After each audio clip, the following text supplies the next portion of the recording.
This F8 scanning workflow consists of 2 unmounted gypsum models, and we have a molar preparation in a separate die on the upper jaw. The F8 accessories that we're going to use for this workflow are the height adapters, the high ones.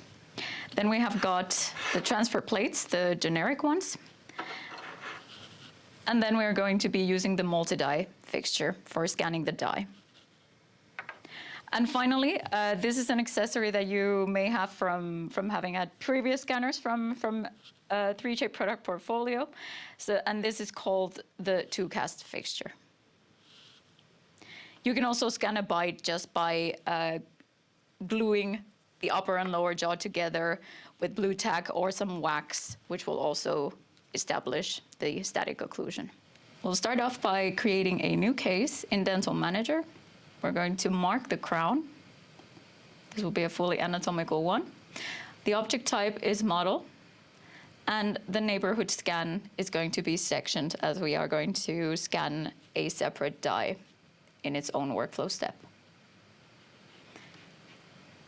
When you proceed to scanning, the software that opens up in front of you is called Scanit Dental, and it is responsible for running the lab scanning hardware, so all the older D scanners, E scanners, and now the F8 scanner.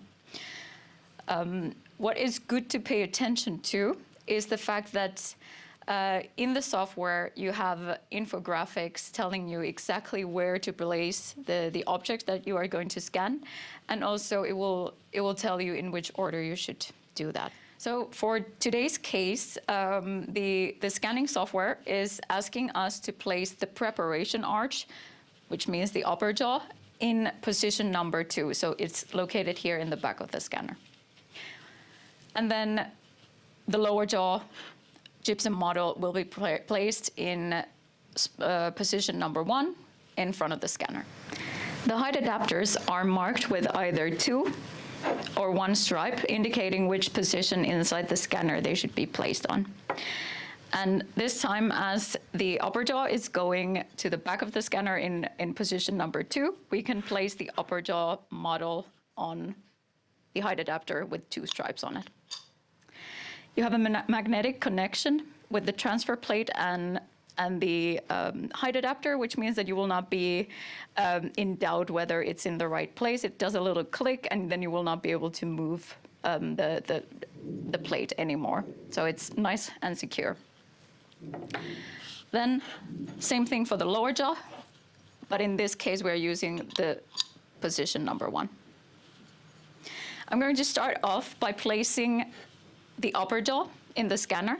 And remember, the imaginary patient's face is always facing the back of the scanner.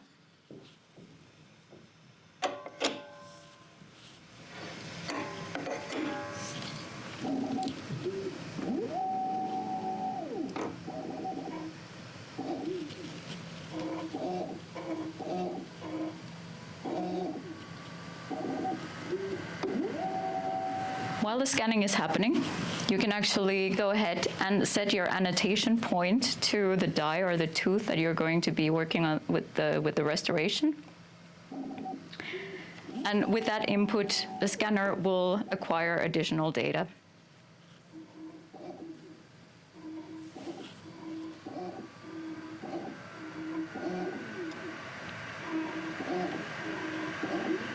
When you're done with your scan, you can inspect it and you can also trim it. In the next step, you should have a look at the quality of the lower jaw scan, and if it is acceptable, you can go next. Now it's time to do the bite scanning. For this case, I will just remove the upper and the lower jaw from the scanner and set up the occlusion. Now remember, for the occlusion scanning, you can either use the 2-cast fixture, where I have now set up our gypsum models in the right occlusion, but you can also skip the fixture and then attach your models onto a transfer plate. Either way, it's up to you. The software is now requesting us to use position 1 for our bite scanning, And we are going to use the position 1 height adapter to position the occlusion, whether it's on a transfer plate or in the fixture, and we'll just place it inside the scanner.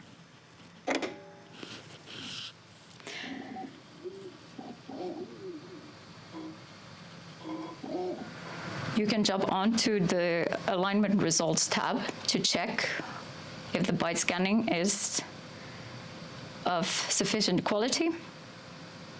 And if you are happy with that, you can move on to the die scanning step.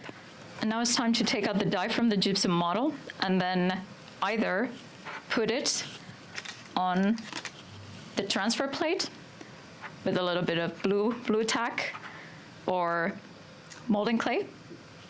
Alternatively, you can also use the multi-die fixture to position your die in it. We recommend if you only have one object to place on the multi-die fixture, then you put it in the middle. And the next task is whichever media you have chosen to use, you can then put it on top of our height adapter. Again, looking at our user interface, it is telling us to use position 1 for scanning of the die. We're using position 1 podium and multi-die fixture, connecting them together and placing it in the scanner.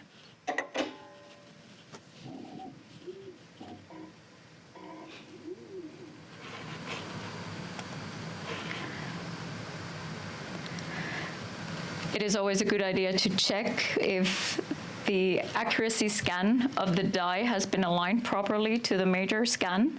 If you're happy with the alignment results, you can continue on to the design workflow.